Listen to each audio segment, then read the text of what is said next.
Protect your DNA. BioPQQ can promote formation of new mitochondria. Infowarsstore.com.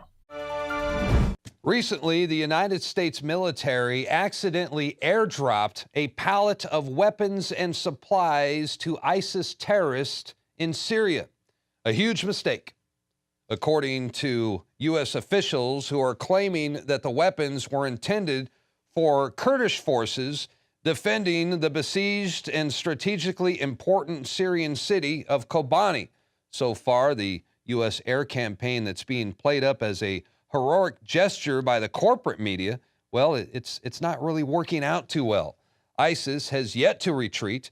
The offensive against Kobani continues, and although there has been some isolated strikes that have killed ISIS terrorists, the majority of airstrikes in Syria have killed thousands of civilians, including women and children, not to mention the fact that the U.S. airstrikes largely increase an already serious refugee crisis in the country, because when your house gets burned down, you no longer have a place to live. That's usually how that works. But was the airdrop of weapons and supplies to ISIS really a mistake?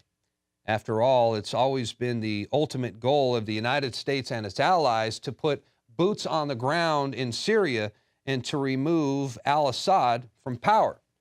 The mistaken airdrop could be used as an excuse to send in U.S. ground forces. But wait a minute. Why on earth would the U.S. government purposely give ISIS terrorists weapons? I mean, these are the same Muslim extremists who are going around beheading journalists and executing Christians right now. Do you mean to tell me the U.S. government is so corrupt, that they're so evil, that they would actually do something like that? Oh, yes, they would. And the evidence is overwhelming. In fact, the pallet of weapons that has supposedly ended up in the wrong hands, what's really insignificant compared to the total ISIS arsenal. Not only does ISIS have in their possession tons of weaponry taken from the retreating Iraqi forces, but the terrorist army now has long-range artillery and thousands of automatic weapons, courtesy of the good old USA. Now, I know that some of you don't want to hear about this right now, and I'll admit that it's a tough pill to swallow, but we all need to wake up and understand what's really going on right now. The U.S. State Department is coordinating uprisings throughout the entire Middle East. These nations have been deliberately targeted for destabilization, and ISIS, like Al-Qaeda, is an American creation. The West didn't want stable, secular, upright, prosperous Middle Eastern countries. There was a major school of that there going back to the time of Egypt and before. So when you hear about Ronald Reagan or Jimmy Carter, quote, creating Al-Qaeda and having them attack the Russians, they didn't create them. There was a relationship going back to British intelligence before that, again, specifically in Afghanistan, not just in Saudi Arabia.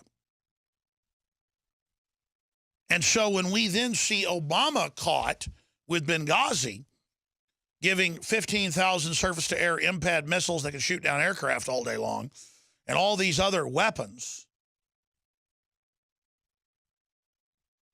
to the Al-Qaeda rebels in Syria, and the whole thing that's happened in Iraq, all of it has been orchestrated by the globalists in D.C., in London, in Tel Aviv, in Istanbul,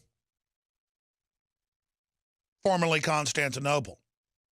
And so there is no debating that the people running our government planned this whole deal. This war against ISIS is totally staged. The only reason it's happening is that there's such public education now about who really runs this and that it's Al-Qaeda. They changed the name 2 or 3 times to IS, to ISIS, back to IS, now to the Caliphate, back to the Caliphate, to confuse you. It's just absolute brainwashing with a public that doesn't even know who the players are.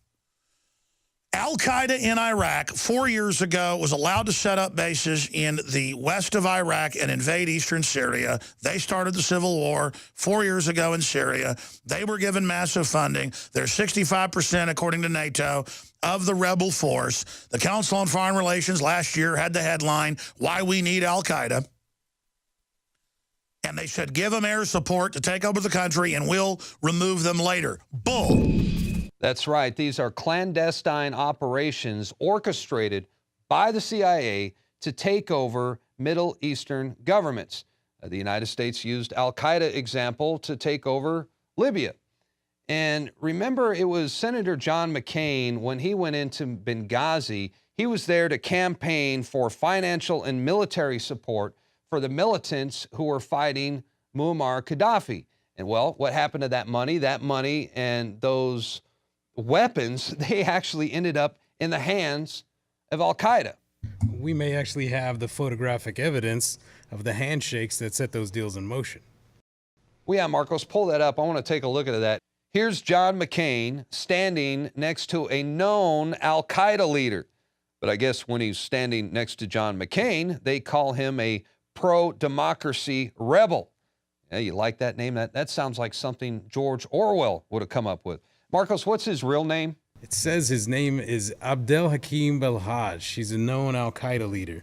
It's well known that we've been funding destabilization campaigns in these developing regions for long periods of time. They made a whole movie about it starring Tom Hanks. So if you have any qualms or if you have any questions about whether or not the government's actually doing this, they have been. We send people in to destabilize the region and then turn them into an enemy that gets us in the region to take control. That's right. And McCain, pictured there, caught with his pants down. I mean, we are giving Muslim extremists billions of dollars in weapons, cash, and equipment. Like I said, and like you said, Marcos, this is to destabilize the region.